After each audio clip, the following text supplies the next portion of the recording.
What's happening, everybody? I'm glad you're here at All Access Live with Kevin Rankin.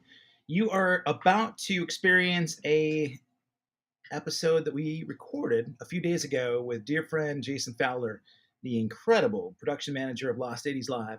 But before we do that, I would ask that you please do me a favor. If you're coming and access Kevin, you'll see the link below. If you do so, you'll find over 300 episodes with amazing guests. You can go back to look through the archives. Wonderful guests, the best of the 80s, incredible drummers, phenomenal guitarists. So go back, look at the archives. If you so choose, you will have an opportunity to also become a member.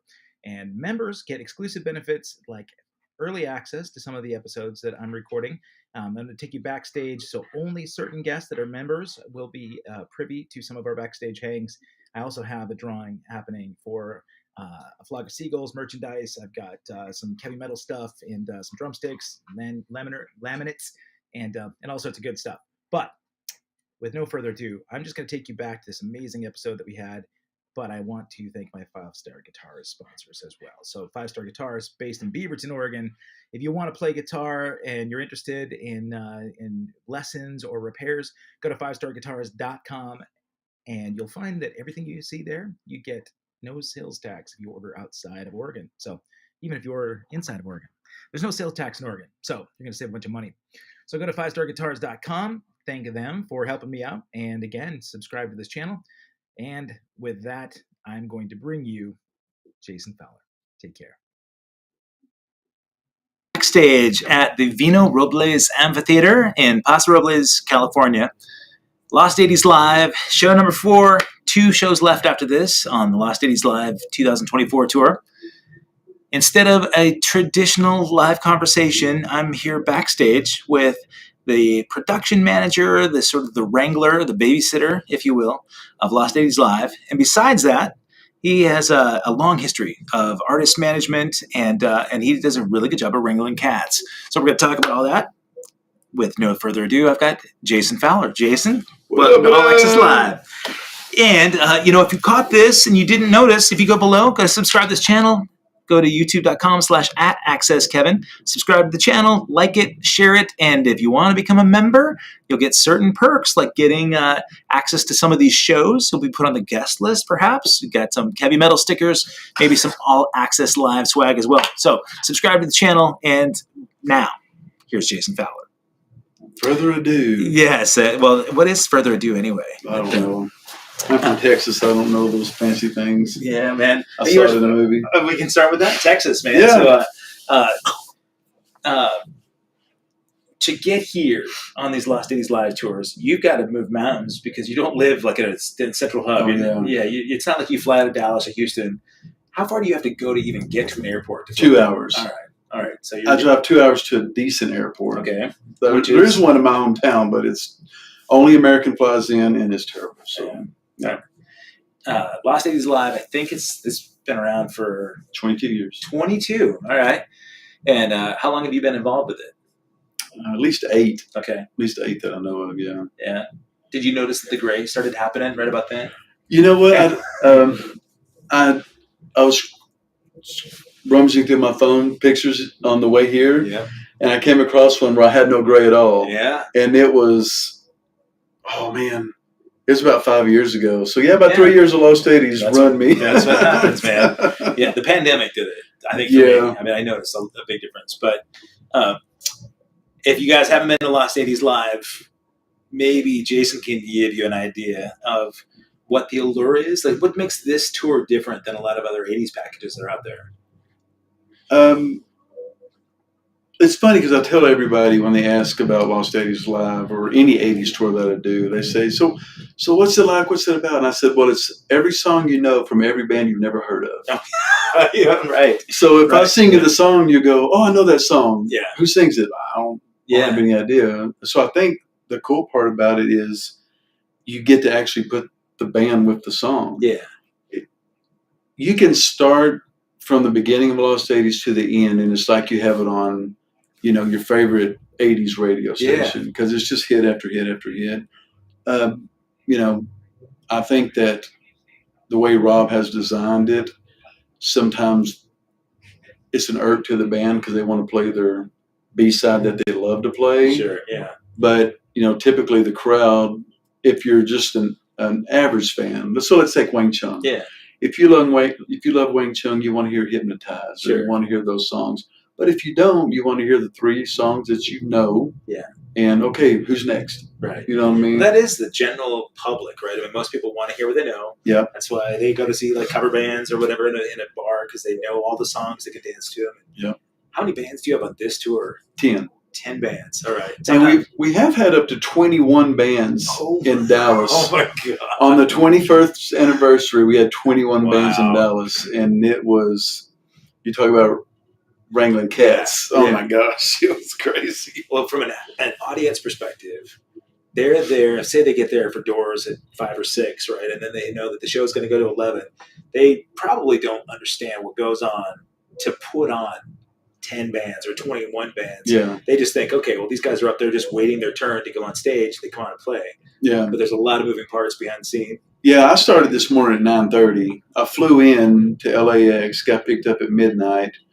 We left at 2 in the morning to come here. I got here at 9:30. We started setting up backline. Backline means the gear. You fly into San Luis Obispo? No, I flew into LAX. LAX, that's right. And then you drove up. Okay. Yeah, I drove up. Gotcha. All right. So we did that, and so I've been working all day. It really depends on how smooth the show's going to go. Is how good the local crew is. Oh yeah. Sometimes it's great. Sometimes it's not so great. Yeah, people might not know that you use a local crew. You don't bring all the people that are doing sound and lights and setting up all the. Not this tour. Some tours do. Yeah. But most tours use a local crew of some capacity, anyways. But yeah. Sharing gear, so the equipment, the drums, amps, all those things provided by Backline. You got a killer Backline company, right? You got Casey Agar and his wife Amy doing Backline, and I know from a drummer's perspective, I love it when these guys are so familiar with the bands and the members that they kind of know what people need. Yeah. Right. But you still, I'm sure, get a lot of people that are a little bit.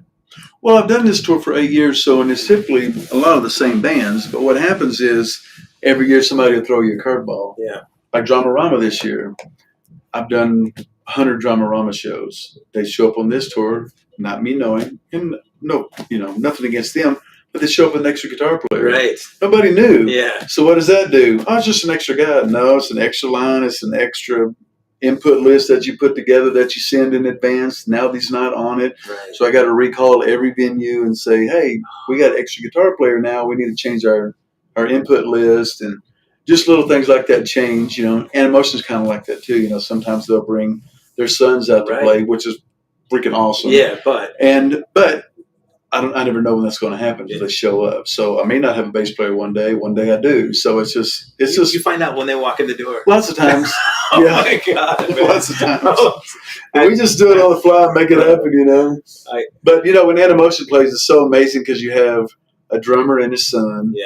And you have Bill and his son, and it's like a whole generational kind of thing there. It's really cool. Yeah. I don't get mad at anybody for doing it, but I'm just like, okay, well, that's going to change the next 6 days or whatever it may be. I'm glad you bring that up. And one thing that is really remarkable, I think, 10 bands. Sometimes you have 11 on this tour too, right? A couple of shows you got there. Oingo's on some of them. Oingo. Every single band, all the guys are cool. I mean, everybody gets along. It's like a family reunion from our perspective. The bands show up. We know each other's music. We know each other's personalities. And so we can look forward to this hang, right? Which is kind of what I wanted the show to be about. this is the kind of perspective that people wouldn't get. You know, people don't get a chance to know Bill Wadhams and his kid off stage, right? They just get to know the persona that gets displayed on stage. But you know, that could be good and bad. Thankfully, in this band and this tour, everybody's cool. Well, the cool thing about it is some of these guys I haven't seen in a year. Like I see you guys all the time, and I see WANG obviously every day almost. Some of these bands I haven't seen in a year, like Musical Youth, but when they step in, it's like I just saw them the night before. You know, so like I haven't seen Dennis and those guys since last year. But when they walked into the door, they're like, "Hey, man," you know, it's like, "Oh, I just saw you last night, right?" It feels like that. It does. Like you never stopped. Yeah. We played in Manchester. Dennis showed up at our gig, and I'm like, "Oh my god, Musical Youth, Pass the Dutchie," right? Yeah. Again, one of those bands that everybody's heard that song, but they might not realize. You never know who's singing. Sure. Yeah. I mean, it's great for trivia questions. You know, but, absolutely. But they're all, and I destroy people in 80s music trivia, by the way. I bet. Well, you put me up with the hairband stuff, and I might rival you. Yeah, I'm good with the hairbands. It's this genre that's not great. Now, Rob would kill everybody in this genre. So the hairband stuff, I mean, you did some music management of 80s rock bands over the past two. So who else did you work with? 80s wise? Yeah. Well, I was a senior manager and part owner in a large management company.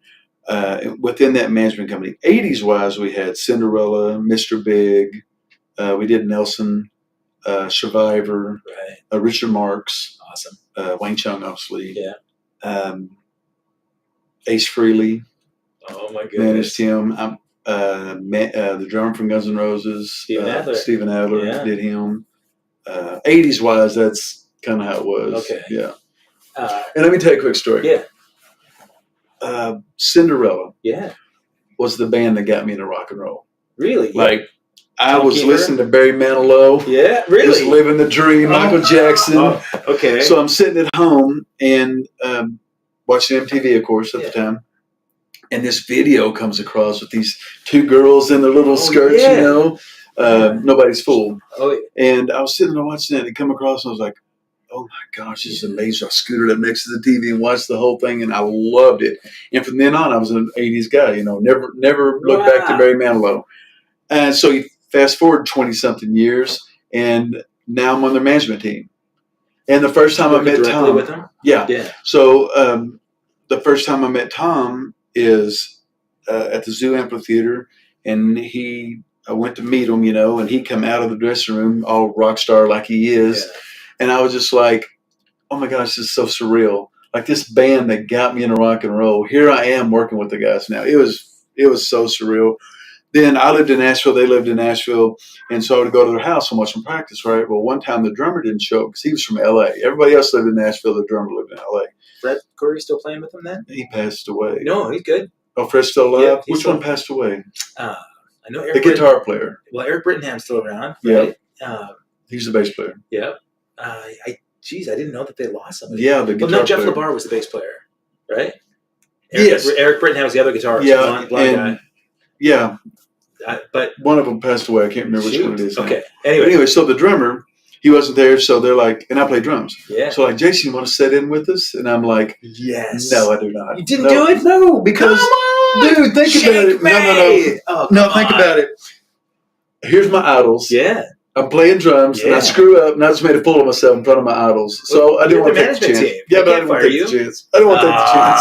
I didn't want to do it. Can I give you I kind of regret it, my perspective? Yeah, you do regret it. Now, a little bit, but not so much. Because at the end of the day, man, when you look back on your life as with like your formative years, no woulda, coulda, shouldas, man. I mean, that's one of those things that everybody might have gone, Jason Fowler, your dragon son. No, he would have been like, dude, you're killing it because you have enthusiasm about the music. Yeah. And I love those tunes. I was just talking to somebody about Long Cold Winter. Like, that record doesn't get the recognition that it should. Yeah. Night Song's amazing, right? But Long Cold Winter, I think, is the best record they put out, man. It's great. It's got good blues. I don't know how you get a blues guy.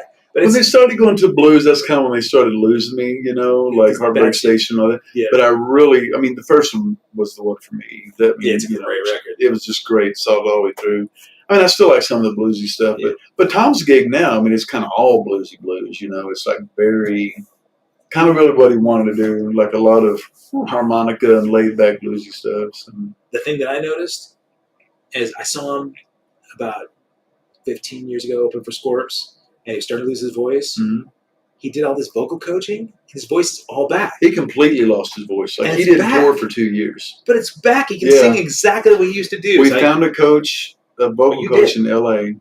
Well, a guy named Tim Heine was like his guy. Okay. So Tim and him worked out a deal. They found a guy in L.A. I believe it was in L.A.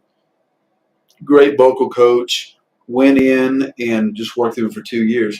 The biggest thing with Tom is he was scared.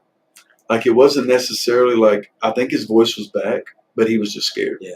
And he started singing and getting better. He got more confidence. His vocal coach got him more confidence, and he sings better now than he ever has. It's amazing. Yeah, right?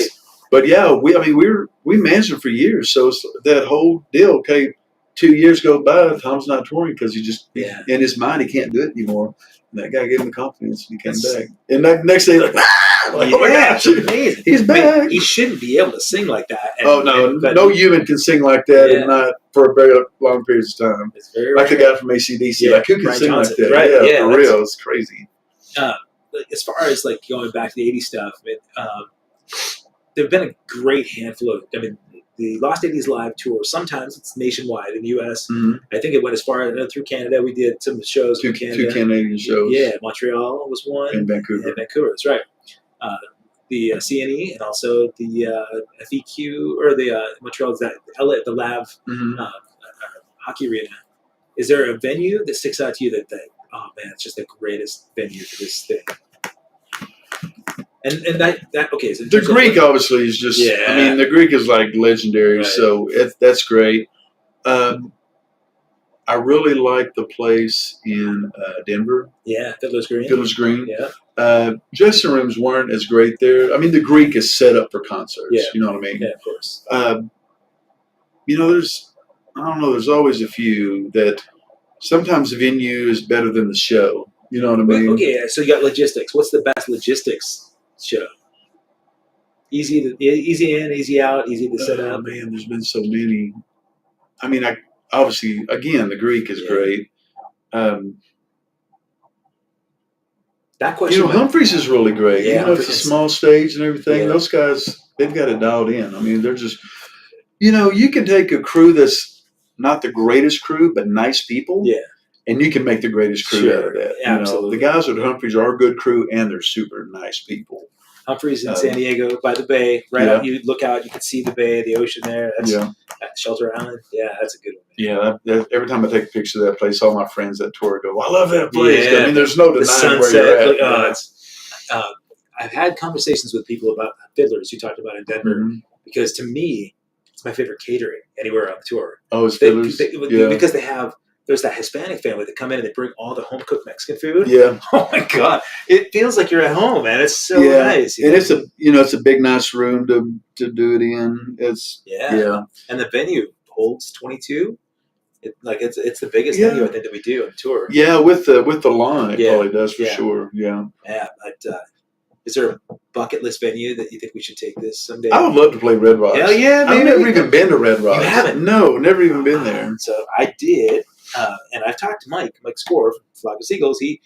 Flock did that years ago before I joined. And he said, it's a nightmare to get in and out for the bands because there's a 2-lane road that goes in and out. It's a state park, right? Yeah. And once you're in, you have to wait till all the patrons leave. Oh. So 3 hours after the show, it's terrible. You can't get out. The winery's kind of like that. Yeah, that's true. Tomorrow night, Saratoga Mountain Winery. Because you've got that one. I don't know if you remember if you were still there, but that one year, the guy came down the hill and ran off the edge. Yeah, just a few years ago. So they just shut the road down. So we were just all sitting there for like 3 hours. That's right. Red Rocks.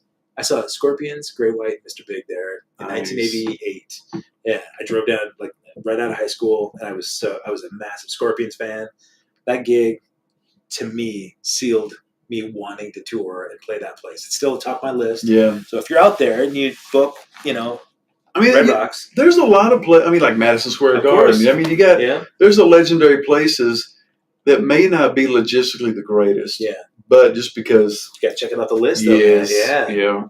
I mean, there's a lot. I mean, I've had bands that I've managed play Madison Square Garden, and it's not like. I think it's just where it is and what it is. Yeah. You know what I mean? Yeah. An arena's an arena. It's like the Greek. I mean, knowing that the Greek has had so much history. Yeah. Yeah.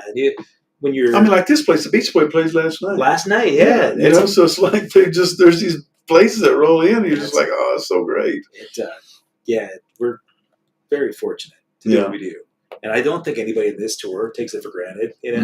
No. But, well, you know, it's like, because I manage Wang Chung outside of this, you know, outside of this thing. And when I talk to promoters, when they call me about it, what is the band like? And what do they want? What can we do for them? Whatever. I just say, man, my guys are 70 years old. You know what? They just want good catering. Yeah. They want people to treat them with respect, and they want a nice bed to sleep in. Yeah.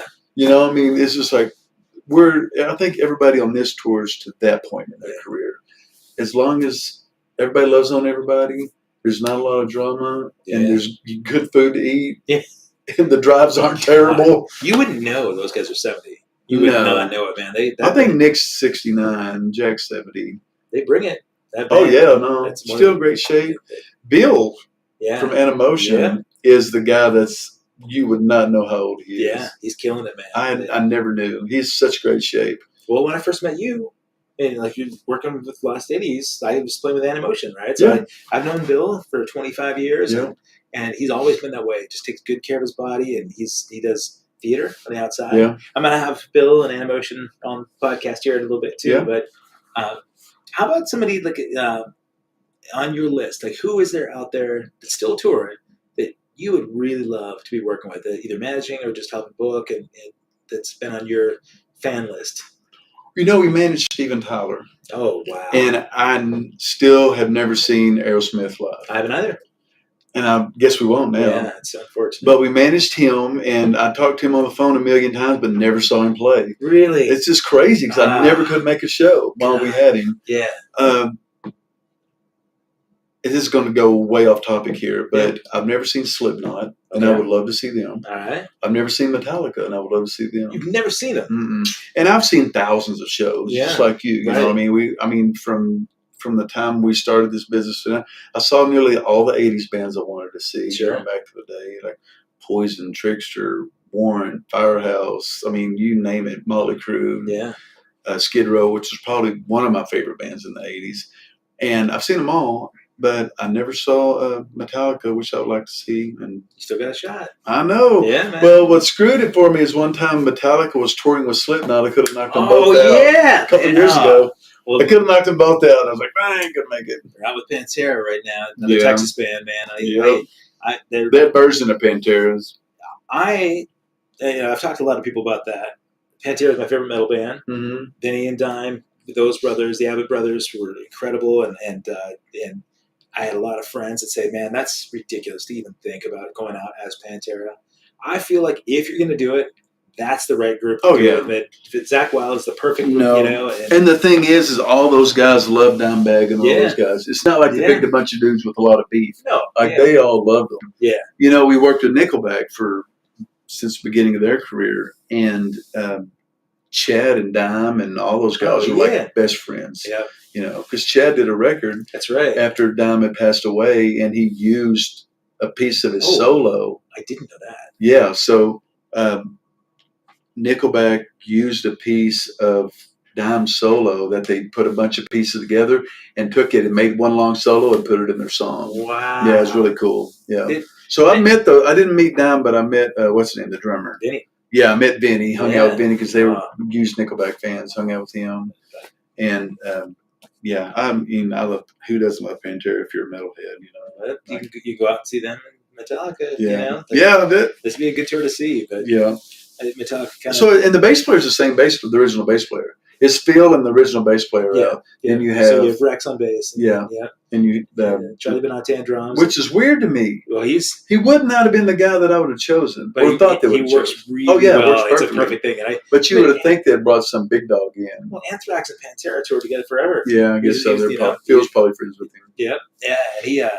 He studied extensively the last couple of years to get Vinny's sound perfect. Yeah. Both the audio sound and the feel of the way that he plays. Yeah. I'm impressed, man. And Zach. Yeah. Well, he's a great drummer, but Zach when you think of like drummers, he's not the first name that pops up. You know what I mean? It was a surprise to a lot of people, but I'm glad he did, man. And Zach was perfect choice. Perfect choice. Yeah.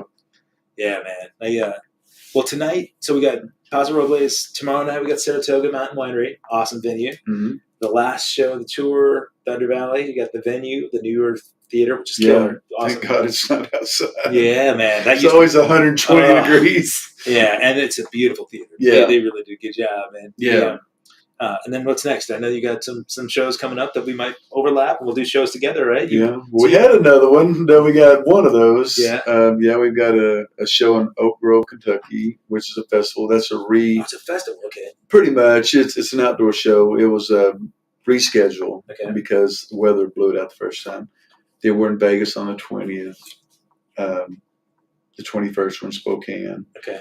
Then Wang Chung does the Big E. In Nice. Massachusetts. Okay. Then we just got a bunch of random one-offs till next year. That's cool. Those are all Wing Chun. You're a busy guy with them, man. That's good. No, it's crazy. We've been busier this year than we have ever since I've managed. I've managed them for 11 years, and this is like the busiest we've ever been, which is great. Who would have thought? I know. Yeah, you turned 70, and all of a sudden you're working more than you have in decades. I sold my management company. That one I was talking about. I had a part. I sold my piece back and just kind of got out of management altogether. And Wang Chung was like, "No, we want to go with you." Nice. I'm like, "Guys, I'm not doing this anymore. Wow. Like, I'm done." Really? So you were packing that up? Yeah, I was done. And they're like, they're basically explaining to me that they're easy, and I'm like, you're right. Yeah. And I love those. I mean, I really. The family. The problem with managing bands and.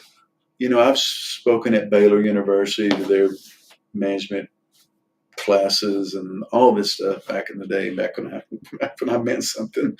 But I tell every manager that, and you're in a band, so don't take this wrong. I was in a band. I had a manager. But I always tell them, I said, you're going to care more about your band than they care about you. Sure. Because that's just the way it is. It is the way it is. Especially when you start with a new band. You put your heart and your soul. You're not making any money, blood, sweat, and tears. And, the next thing comes along, they see a shiny new object over here, and they're out. Yeah. Like they don't care. That's true. With a band like Wang Chung, that's been with a while, and, they're not looking for the next big manager, and they're happy. As long as you make them happy, they're happy. It's like it does become family. Yeah. And ever since I sold my management company, I've had a lot of people hit me up and I'm just like, I'm out. I don't want them to, unfortunately, some of them have been turned into huge bands. Oh, yeah. And I look back and I go, what have I done? But, But you're happy. I'm happy. Yeah. I mean, I was managing bands, sent me through a divorce and all kinds of stuff because when a band calls you at 3 o'clock in the morning, they want you to answer. And if you don't, they'll find the manager that will. You're the mistress. They're the mistress. Yeah. So it's just like, it just got to be so much. And it took over my life. And that's why I got out. Yeah. It wasn't because I wasn't successful anymore. I mean, I was, making good money, doing good things. Yeah. And I was just like, I can't do this anymore. I've got to focus on. I had a little boy and I've got a little girl. I had a little girl. She's 6 foot tall and amazing. 17 now. But and at that point I was just like, I got to focus on them.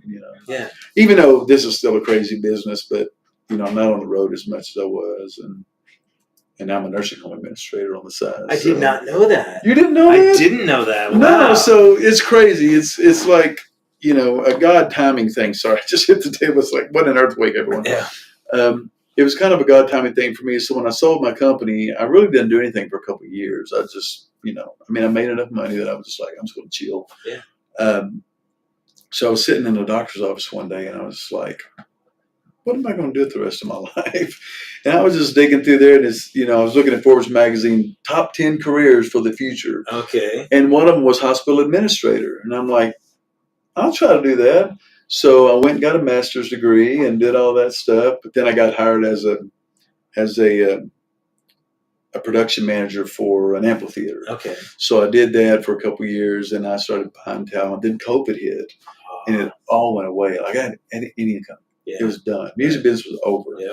So I was like, man, what am I going to do? And my wife's like, we have a master's degree, dummy, remember? And I'm like, oh, yeah. So there was a job opening for an administrator about an hour from where I live. So anyways, super long story short is I just went and had to get my Texas license, my national license. I mean, it's a pain in the butt. So I had to get up get all these licenses and certifications and all that, and I got it. Then I got the job, and I've been doing that ever since. So how do you find it? I mean, I don't. how do you schedule time off? I don't. Like when you go out and do this stuff, because it's not like you just show up and do the work. You have to prep a lot of stuff. I mean, right before I came here, I wrote a 28-page a 28-page state survey thing for the state that came in. Wow. So it's like you have to, and I'm advancing shows on the phone while I'm doing that. It's crazy. Cool. But the cool thing was when I took the job, it was 2020, and I told them, I said, guys, at some point the music business is going to come back. Yeah. And I would like to be able to do some of that. So they're like, sure, if you give us enough time to get your job done here, we'll let you go out and do those things. So it was perfect, man. It's perfect. And I'm staying because the retirement is insane. I bet. Yeah, it's a county-owned nursing home, so I have a state pension. It's really, I'd be dumb. They'll have to fire me out of that place if I leave. Well, but yeah, so I got 54 employees there that have to answer to me and stuff. So you're a man of many hats, more than I expected, more than I thought. But well, it's funny. And I say, I deal with those people all day at my job, and I get on the road, and here I am again. Man, the advice for people that fledgling young musicians, man, I mean, to be this well-rounded is key, right? You got to be able to adapt and have source of income. And if you're not out there getting all the publishing money, no. And I didn't get the the SPB loan or whatever I didn't get that loan or anything, and I was just trying to muddle through it all because I thought the government was going to pay it back. So. They did for me. I paid it. Did they? Yeah, I'm paying it all back. So I didn't get those things, and I mean, I was hustling, man. Yeah. I mean, I was doing construction stuff because I built my house. Yeah, you did. And the guy that helped me build my house was like, "Hey, do you want some work while you're down?" Yeah, sure. So I was doing construction stuff and just trying to make a living, here and there. And then this came along. It was just great. I mean, I really got blessed with that. Oh, blessed you, and I think for a lot of people that needed music in their life, you can see that resurgence brought back, people's spirit, man. I mean, people needed this outlet. When you go out and you see these shows, they're all dressed up, the 80s, and they're singing these tunes. This is kind of like, this is cathartic for people. And I think a lot of it, man, when COVID hit, it also, I don't want to say weeded out as a bad thing, but I think it basically weeded out people who didn't want to take a chance on anything else. Sure. So, for example, after COVID and all that, there's some country music festivals and stuff that I produce. And after COVID, they called me back and said, "Hey, you want to do our festival again?" I'm like, "Oh, that's great." Called all my guys. "Nah, man, we're working for Amazon now. Wow. We're working for this now." But they never would have done that if music would have stayed. Sure. That'd have been, music is a hard life. Yeah, it is. You know what I mean? Especially if you're a road guy, it's hard. And so I think these guys now, they have insurance and they have all these things. They never would have went there. That's true. If that wasn't happening. So I think that this was the perfect storm for them because it got them a lot of them out of like just living show to show. Because a lot of them are just local hands that made their money that show and then maybe not anything else for months or 2 days or 4 days or whatever. And they were door dashing, on the side, and now they have insurance and those things. So when I called them, they were just, "Man, I'm sorry, I can't." I was like, "Dude, good for you." Yeah, you got to survive. I'm proud. I'm happy for you. So you can't stay around unemployed and just wait for something to show up. You got to hustle. No, and that's the thing is, after a while, man, if you don't have it in you, you get tired of the hustle. Like I got tired of the hustle. Totally. It's a challenge, man. It is. I'm trying to make every dime, and you just get tired of it. Yeah. So. Yeah. But it works. Yeah, I hear people beating down the door. In here, so it might be you. They're looking for him to get back to work. But, they'll call me. It's for sure. Well, dude, thank you for sitting down, man. I appreciate. I'd love to get to know more. I love this guy. I love this guy. If you haven't been to a show, make sure you check out LostEddiesLive.com, and you'll see this guy. If you are at the show, you'll see him just off stage because he's pretty much doing all the work behind the scenes. So I'll be running across the stage moving amps. That's true. He does that stuff too. So thank